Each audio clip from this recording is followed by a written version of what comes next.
Um, Hi there, happy Families Day. And we hope we share our seeds of wisdom from lived experience with you today.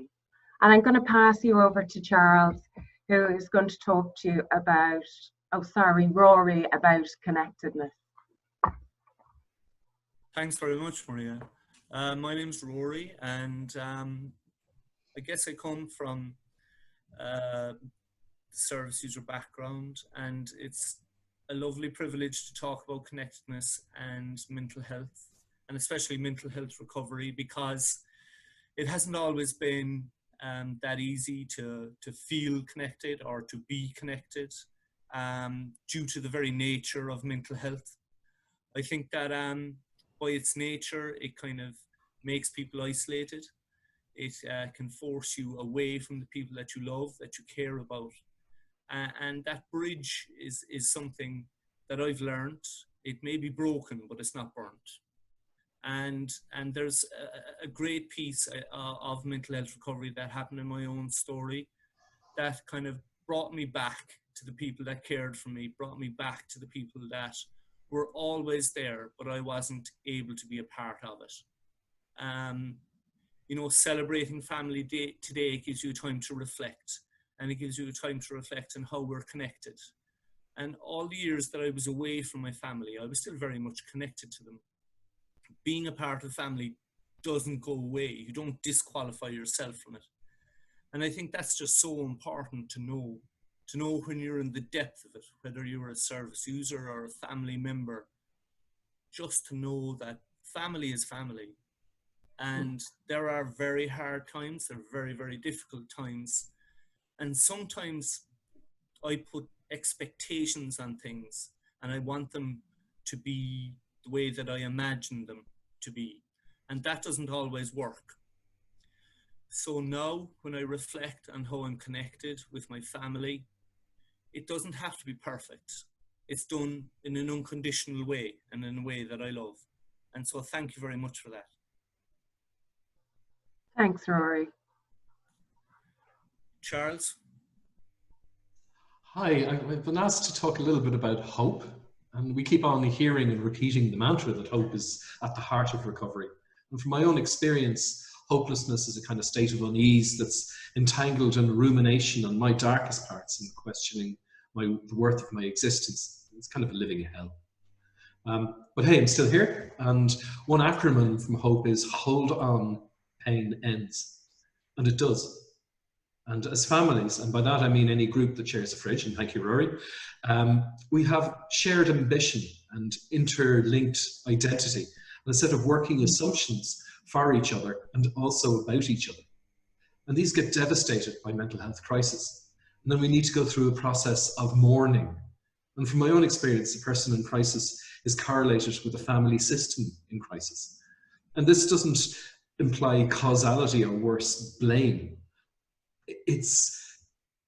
We all take a hit together. And I believe that the importance of personal recovery for each family member is not nearly recognized enough by ourselves and by our society.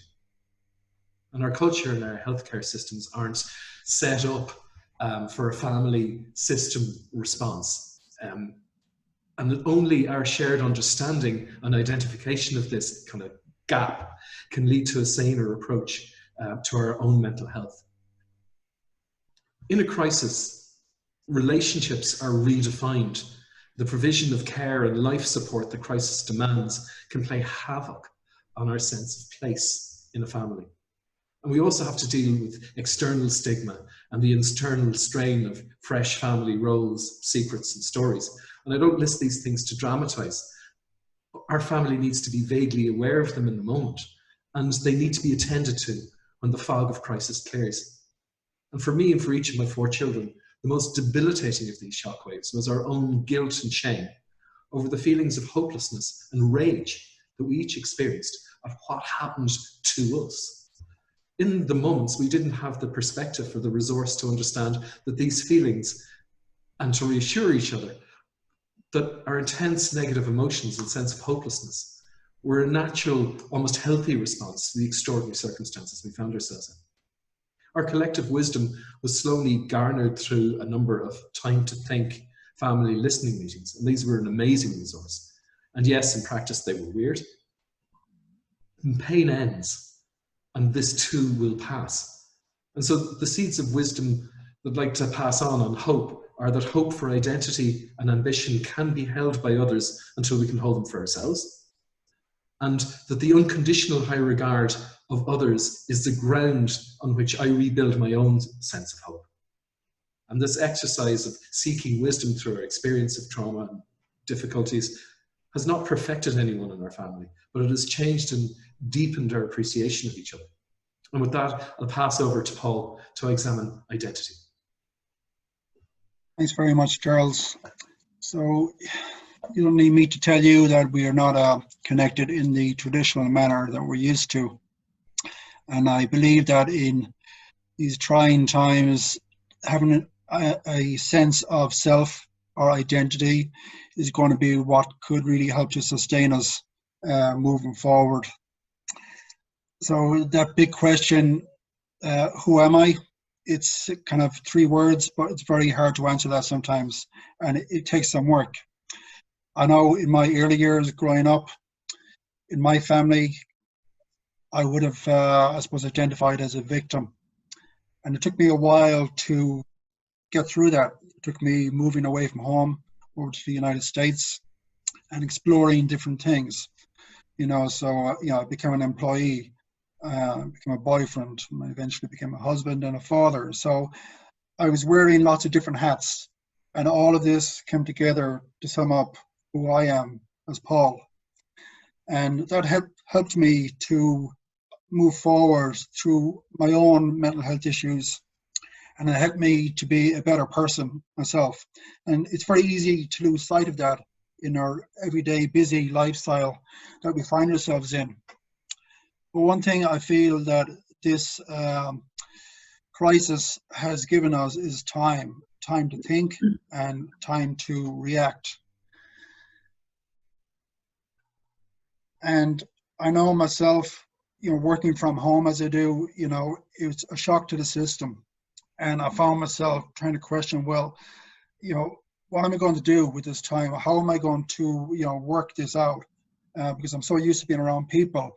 I'm part of a running club, and I can't, get to run with my buddies, and I don't get to see my family in Galway. So I started doing different things. I started listening to music, which has always been very important to me, and to the words of the songs. And they helped me to remember what it is that makes me feel good about myself.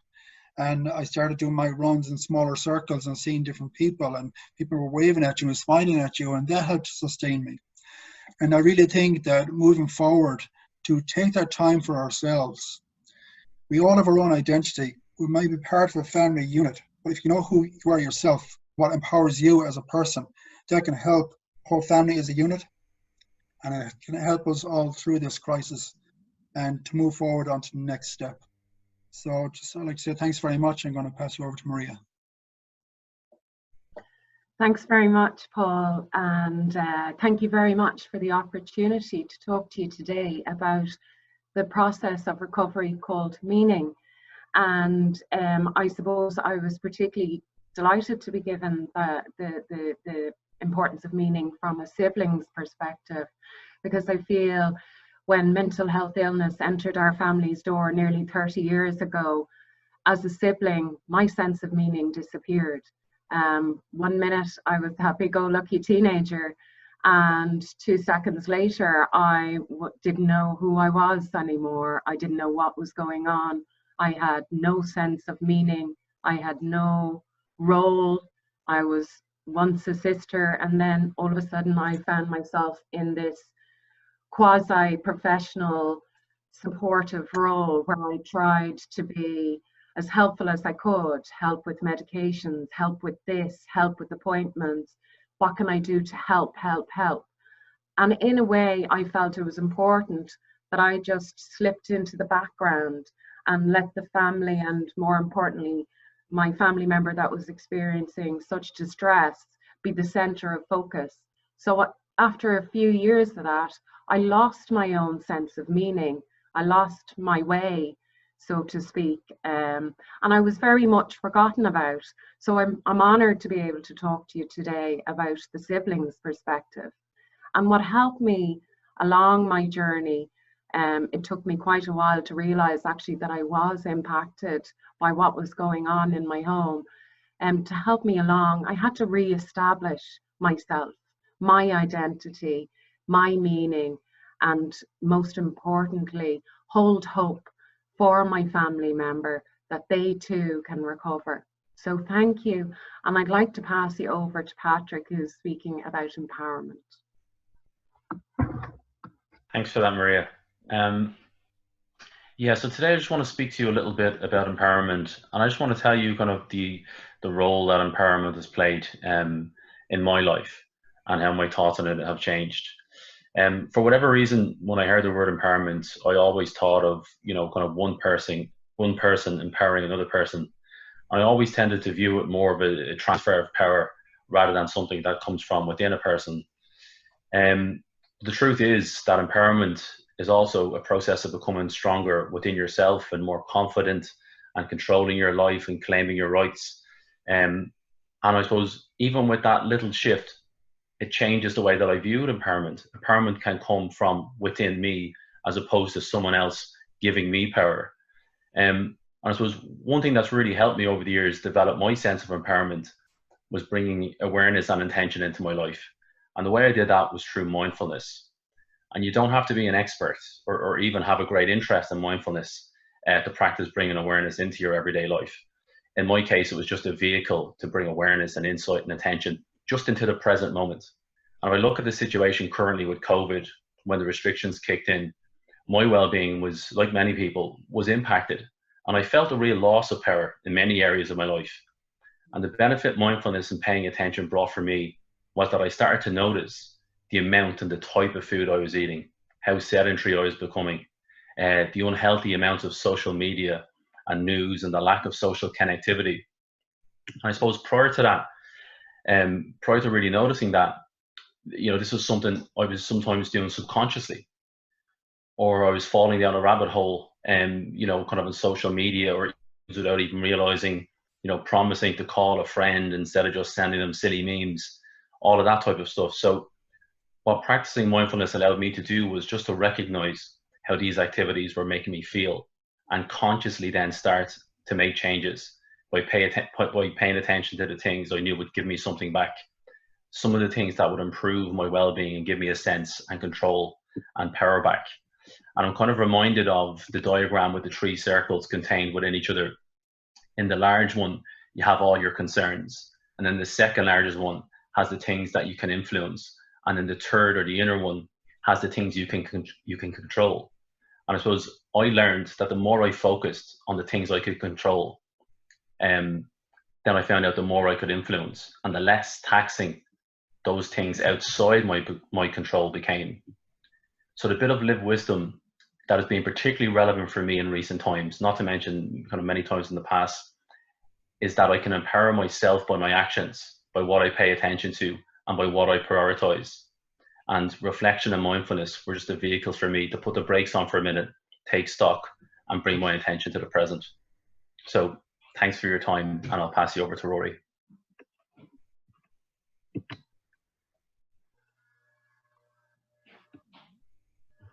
You're on mute.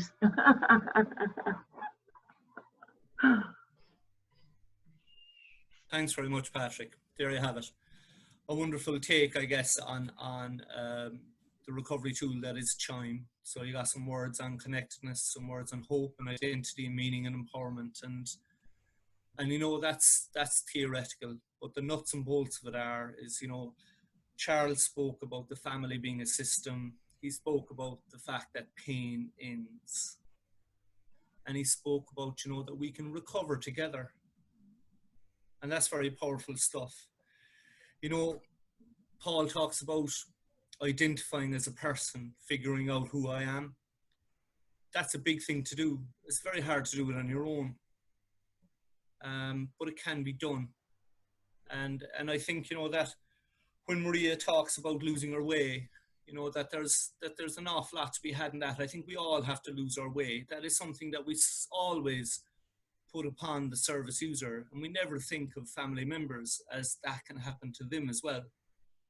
But you know, you come around then to Patrick's final words there, and when we do things with intention, when we meet the world and we can take time to check in with ourselves and see how we feel about something, we're far more connected, we're far more empowered. And you know what? It took 5 of us to do this video. And we're not family, but I'd be glad to share my fridge with any of them. And that's what family is as well. So from that point of view, thank you very, very much for this opportunity. Bye-bye. Oh, that's brilliant.